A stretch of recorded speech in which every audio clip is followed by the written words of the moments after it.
Hello and welcome to Investing Confidential. The stock market just had one of its best months in history, but will this stock market rally continue?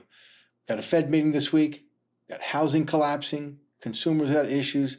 We're going to dive right into it. Also, a little comment on the Brazilian elections. So let's talk first about this rally. I've said in previous videos, some of the best stock market rallies happen during bear markets, okay? Bear market rallies are vicious.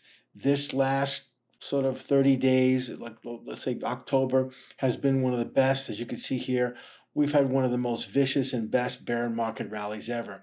The question is, how long do they continue? Well, bear market rallies can last 2 days, they can last a month, but in the end, they all fade.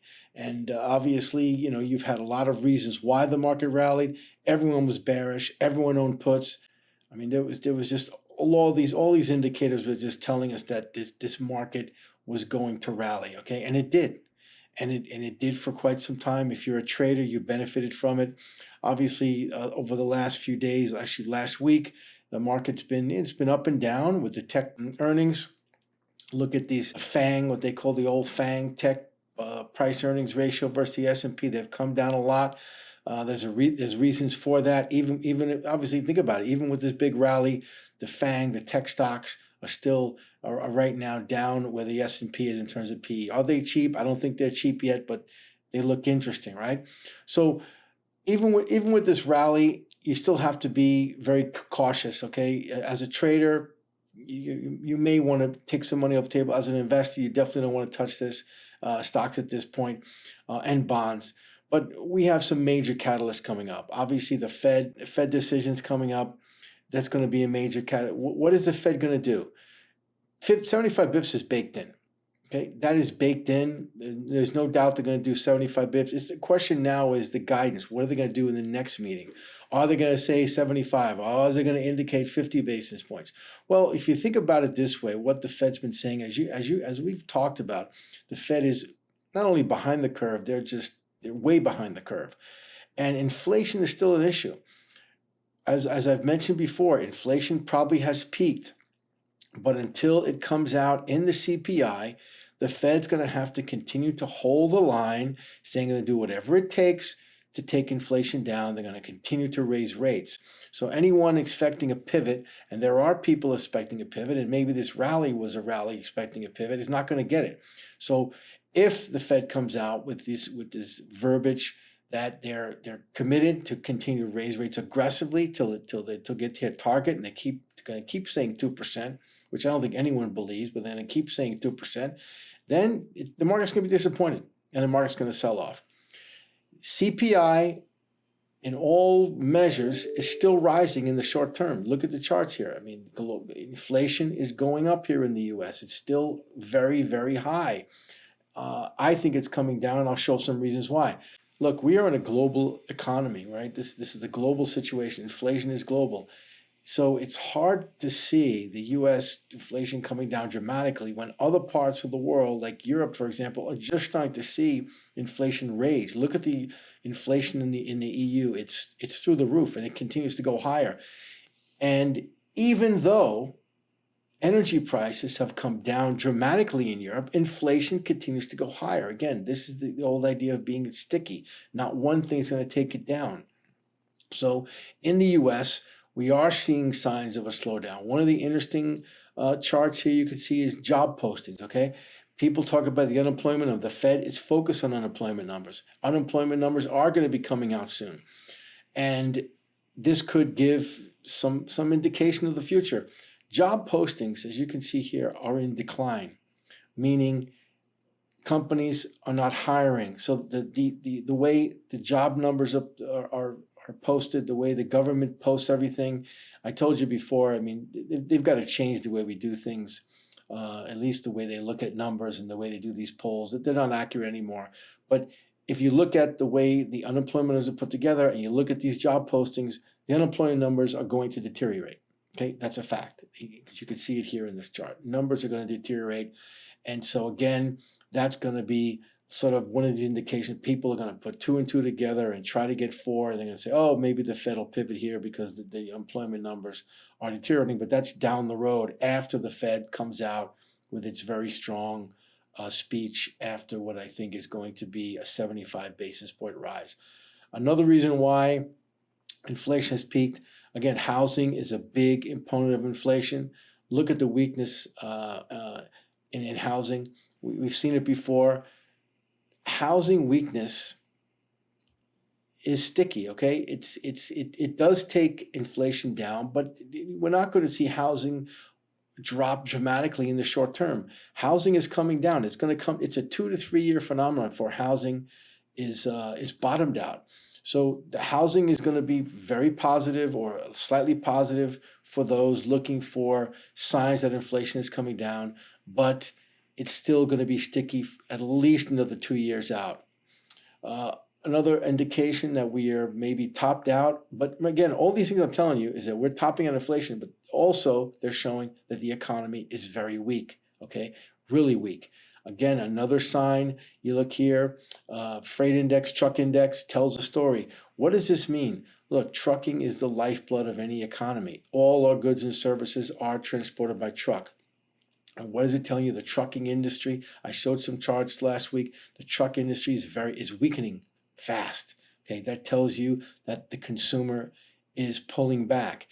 The United States, like every other developed country, is a consumer-driven economy. So again, all things point to a continued weakening economy. Forget about those GDP numbers last week. They were an aberration. They were a joke based on trade. They have nothing to do with really what is going on in the economy. You know, look at, you talk about how economists are looking at things. Here's a rate forecast. Again, this goes into what we were just talking about. This is Wall Street, which don't pay attention to Wall Street, but look what they say. They're looking for inflation coming down. They're looking for rates, the rate increases to stop. I think that's going to happen at some point. I think it's going to be much more into 2023 than the Wall Street analysts, but I think everyone sees that things are weakness. But the Fed cannot all of a sudden stop because they think something's going to happen in the future. They tried that. They've got egg on their face.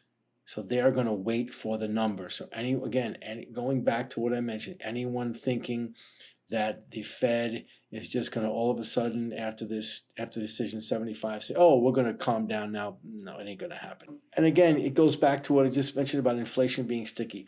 Look at things since the 70s history. History is very important to understand.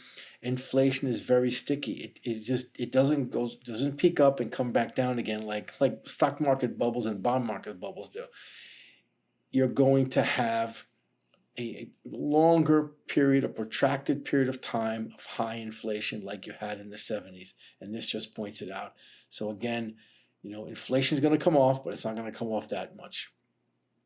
No matter what Wall Street says, no matter how much they think, inflation probably has peaked in the next few months, but it's going to take a long time, and it's not going to get to this 2% Fed target, which they will continue to talk about. It's just not going to get there anytime soon. Again, talking about housing, look at these pending home sales, down 30%. This is a nightmare, okay? I told you that it takes a long time, but housing is coming, pending home sales down 30%. The actual home price is going to take a long time, and it's the actual home prices that feeds into the inflation numbers. But what this tells you here is that real estate across the country is in really bad shape. And again, it takes time, but we're seeing the beginning. So if you're a housing buyer, I would say another year, maybe 6 months to a year, and you're going to have very, very interesting prices coming down the road.